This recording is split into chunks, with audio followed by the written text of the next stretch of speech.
Hello and a warm welcome to South Asia Today, where we bring you in-depth insights into the key events shaping South Asia.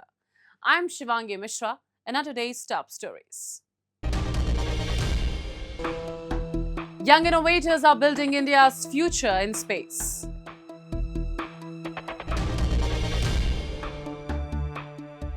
Baloch protesters storm London streets over Surab airstrike.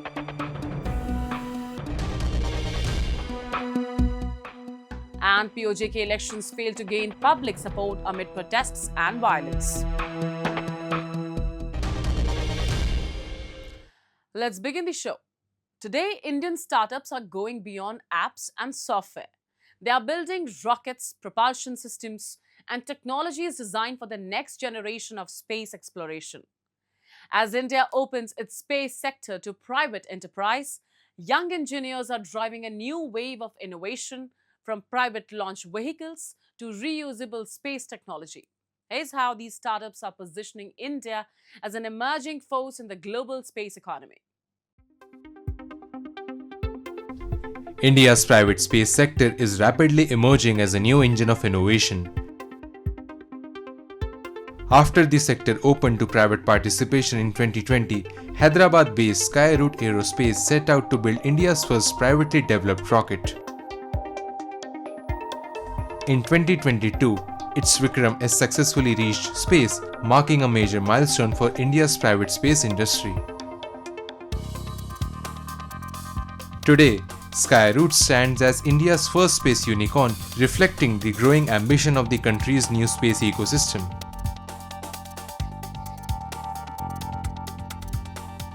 I think it's a biggest transformation after India's space program started in the early 1960s. I think opening up of the private sector is the biggest transformation after that.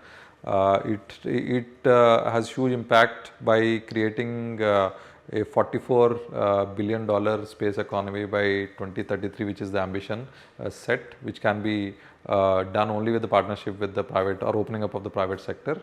And it is also generates a lot of employment, a lot of investments into the sector, and also make India a global space power. The driving force behind India's emerging space ecosystem is its young engineering talent. These engineers are working across the entire mission life cycle, from design, propulsion and testing to software and launch operations. As the sector expands, it is creating exciting new opportunities for talent across aerospace, mechanical, electronics and other core engineering disciplines. अगर आप space sector देखें तो उनमें 4 major departments हैं: aerodynamics, guidance navigation control, aerostructures and propulsion and avionics and telemetry. तो उसमें आपका majority sciences जो आपके इंजीनियरिंग हैं, mechanical engineering, thermal engineering, fluid engineering, aerodynamics engineers, आपके इलेक्ट्रॉनिक्स, एम्बेडेड सिस्टम इंजीनियर्स, तो उन सब के लिए अब अपॉर्चुनिटीज़ बहुत ज़्यादा ओपन हो चुकी हैं इन कोर. और अगर आप देश के लिए जो सबसे हाई टेक टेक्नोलॉजी है स्पेस, सबसे कॉम्प्लेक्स टेक में आपको अगर काम करने की रुचि है तो this is the right time. But there are no shortcuts to success in space technology. Before a rocket takes flight, every system is tested and validated repeatedly, because the ultimate test comes during launch. That is why young engineers in the sector constantly anticipate potential challenges, test solutions and refine every system before it faces the demands of space. I think building rockets and building satellites are tough because, first of all, there's a lot of risk involved while building it, and you don't know about it until it flies and it gets successful. So solving those problems and thinking ahead of the curve and thinking beyond what is in front of you is something that we face every day here at Skyroot, and that is something that Skyroot is trying to solve every day. The space race is moving beyond new rockets toward reusable launch technology that can significantly reduce mission costs. In Pune, an Indian startup is developing reusable rockets aimed at making access to space more affordable and sustainable in the future. At Astrofel Aerospace, we are pioneering reusability into rockets, something which no one is really trying of in India.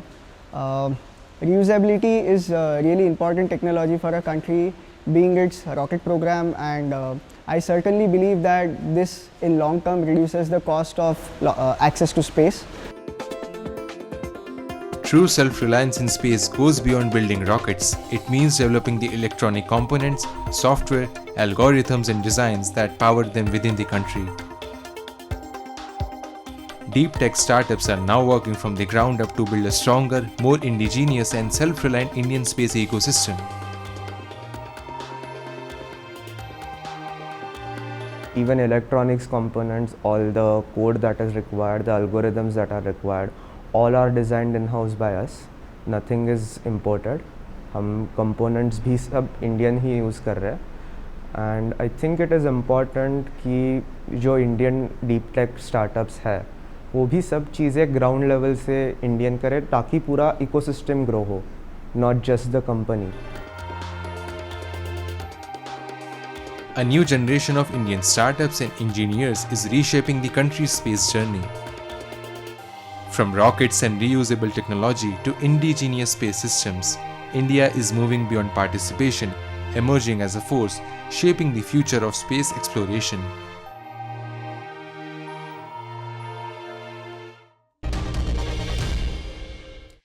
Days after the reported Pakistani military action in Sarab, Baloch protesters have taken their anger to the heart of London, gathering outside 10 Downing Street and demanding an international investigation into the deaths reported in the Balochistan district. The protest, organized by the Baloch National Movement, puts the Sarab episode back in the international spotlight and raises a larger question. Is Pakistan treating Balochistan's political crisis as a security problem that can be crushed by force?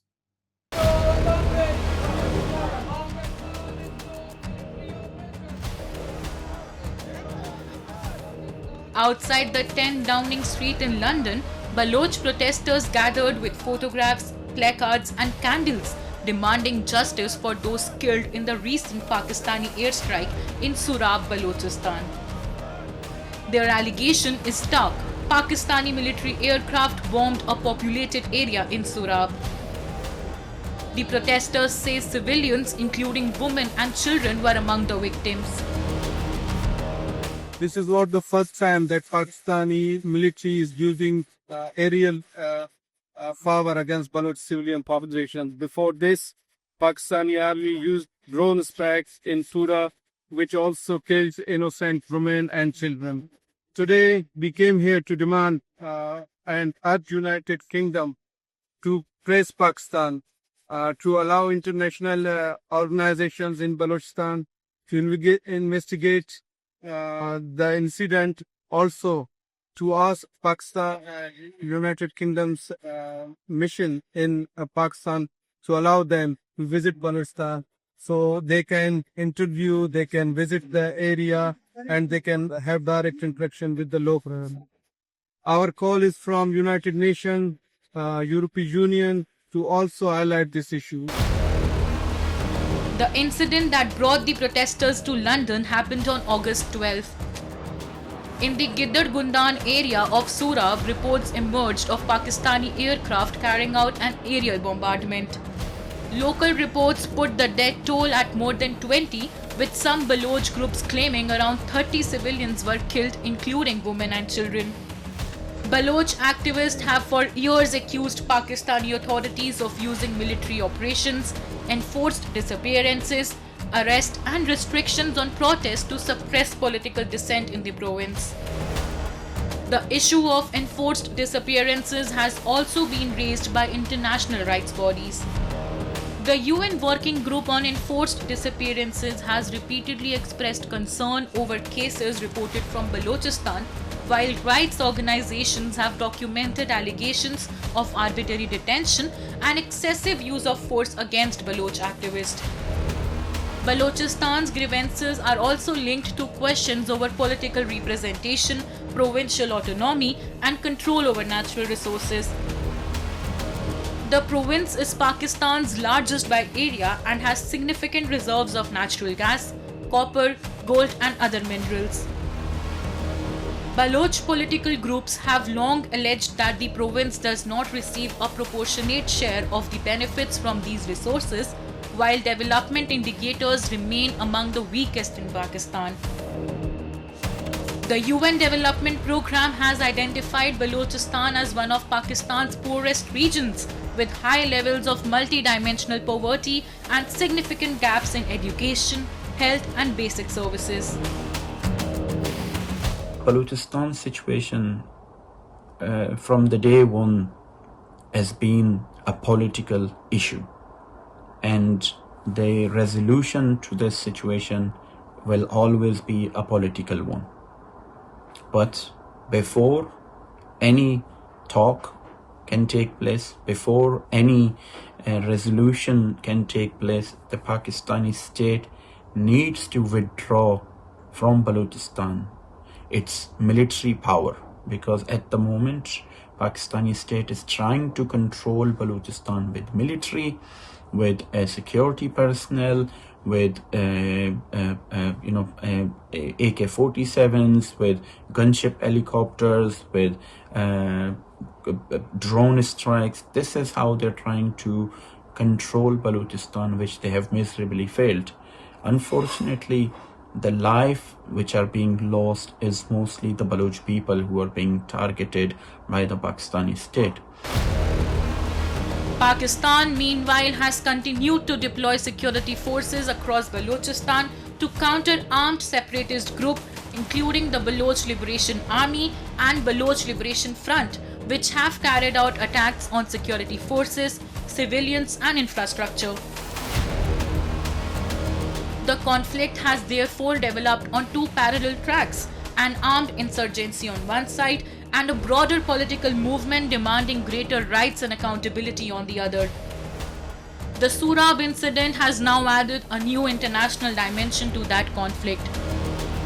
At the London protest, the Baloch National Movement called on the UK government, United Nations, European Union, and international rights organizations to press Pakistan for access to the affected area and an independent investigation. For Baloch activists, the issue extends beyond one military operation. They want international scrutiny of what they describe as a continuing pattern of repression in Balochistan.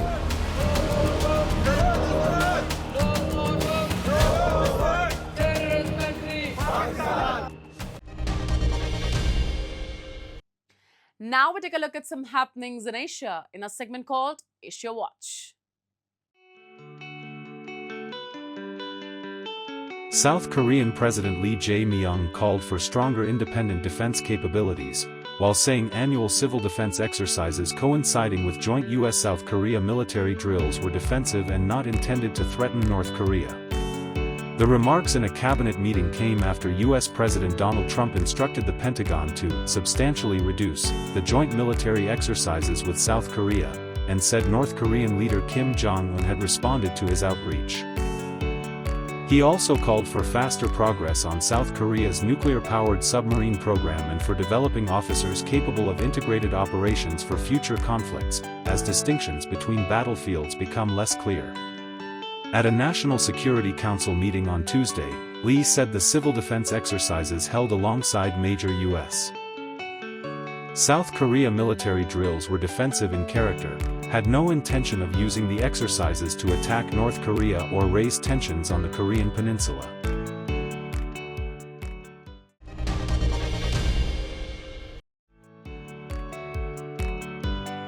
India marked its Independence Day on August 15th, with Prime Minister Narendra Modi saying the youth are the key to the country's success. Speaking from the ramparts of the capital New Delhi's historic Red Fort, he also announced the government would provide free online coaching lessons for competitive exams. Modi has recently been confronted with youth anger over education and employment. The biggest political crisis of his third term peaked in July after the leak of national exam papers forced a retest for 2 million students, fueling anger over the lack of opportunities for young Indians. India achieved its independence on August 15, 1947, ending more than 200 years of British colonial rule.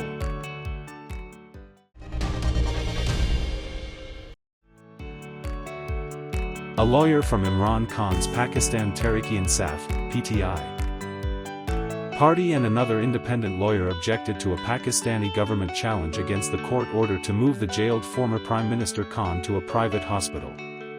A petition filed with the court showed that the Pakistani government had on Wednesday challenged a Supreme Court order to move Khan to a private hospital.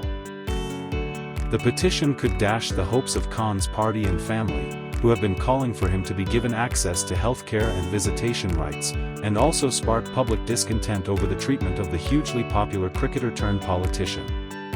Khan has been in jail in the garrison city of Rawalpindi since August 2023, convicted in a string of cases that he says were politically driven after he fell out with the country's powerful military and was removed from office the previous year.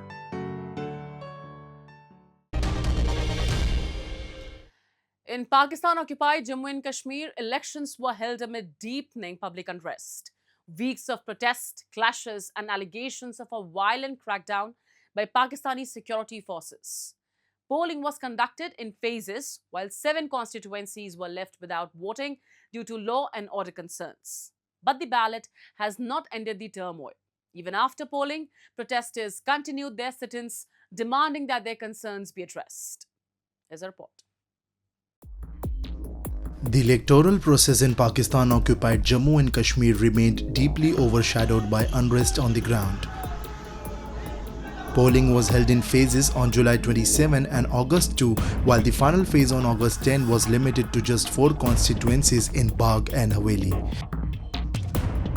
Meanwhile, voting in 7 constituencies across Poonch and Sudnoti was deferred indefinitely over law and order concerns, leaving the electoral process incomplete. Forces की तरफ से जो जारियत है, जो एक सिलसिला है आवाम के अंदर खौफ व खराश फैलाने का, कभी यहाँ पे ड्रोन्स होते हैं, कभी जो है वो पूरी रात को कोई 9 बजे यहाँ पे फायरिंग का सिलसिला शुरू हुआ था और सुबह फजर के टाइम तक वो चलता रहा फोर्सेस की तरफ से। तो आवाम के अंदर खौफ व खराश फैलाने की कोशिश, कभी यहाँ की वो मसाजिद से ऐलान करते हैं आप टी चौक खाली करते हैं, कभी क्या बहरहाल इस तरह के हालात लगे रहते हैं। लेकिन जो अवाम है वो पुरअज़म है और डी चौक में बैठे हुए हैं। इस जगह को अवाम ने छोड़ना नहीं है भाई साहब, बल्कि अगर तो मामला हल न हुए तो यहाँ से आगे बढ़ना है। The disruption to polling came after weeks of protests and clashes across the region. The Joint Awami Action Committee called for a boycott of the elections while protesters continued sit-ins at key locations. The movement has centered on demands including the release of detained protesters, withdrawal of cases and implementation of its broader demands. Protesters have maintained that the agitation will continue until their demands are addressed. आज जो election का एक सिलसिला है वो बाग वाली side पे, रेड़ा वाली साइड पे, हवेली वाली साइड पे वो चल रहा है। उसमें यह है कि मैक्सिमम जो अवाम है उसने उसको मुस्तरद कर दिया है और वो जो इलेक्शन की ये कैंपेन है उसको जो आम अवाम है उसने मुस्तरद किया हुआ और उससे बाइकआउट किया हुआ है। कई जगहों पे पोलिंग हो ही नहीं सकी और जहाँ पे कहीं हुई भी है वो 1% या 2% हुई है, वो भी बंदूक के जोर पे हुई है।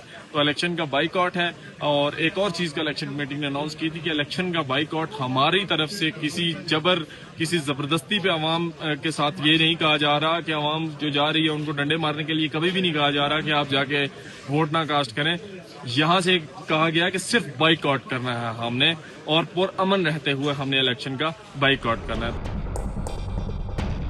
With polling disrupted, constituencies left without voting and protests continuing on the streets, the electoral process has done little to calm tensions in Pakistan-occupied Jammu and Kashmir. The region now faces renewed questions over political representation, public trust and the road ahead. Beauty is no longer just about what we see in the mirror. Behind every product is a growing world of science, research and manufacturing.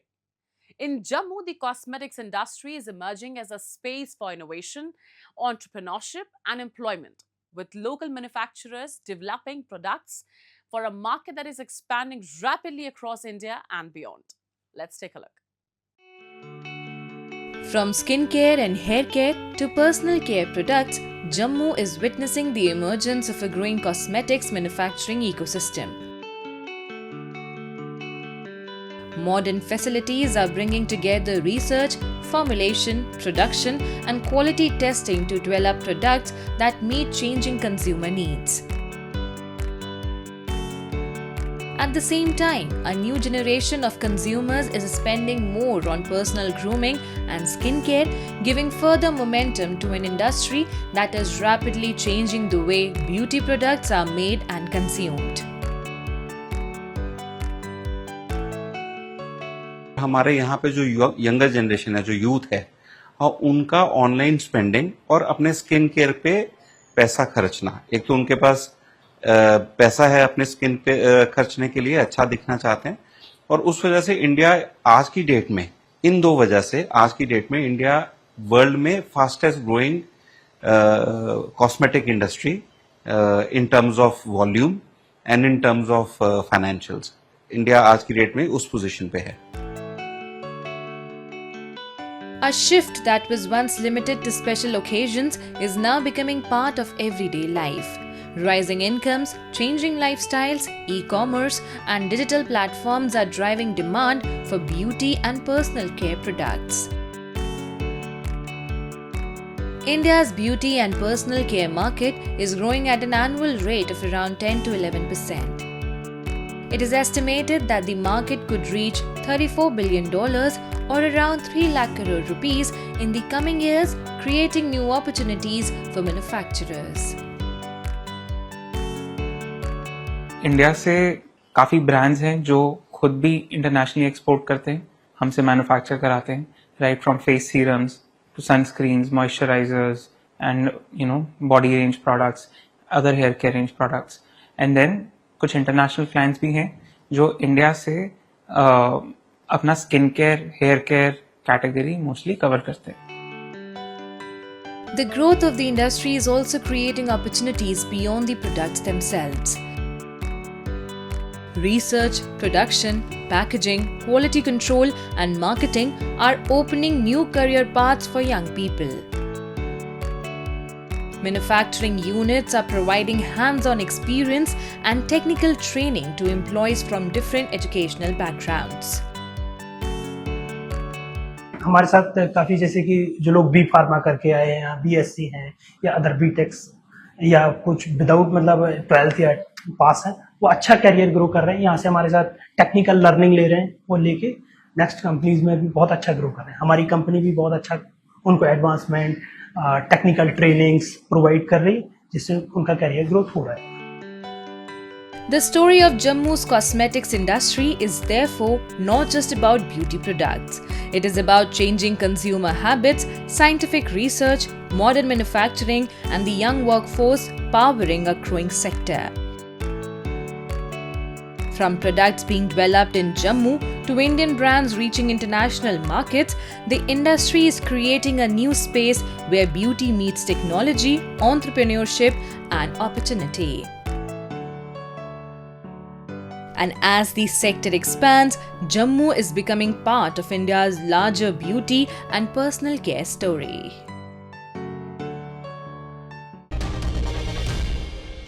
As we wrap up today's episode of South Asia Today, we thank you for joining us. We'll return next week at the same time with more insights and updates. This is Shivangi Mishra signing off on behalf of our entire team. Until then, stay safe and goodbye.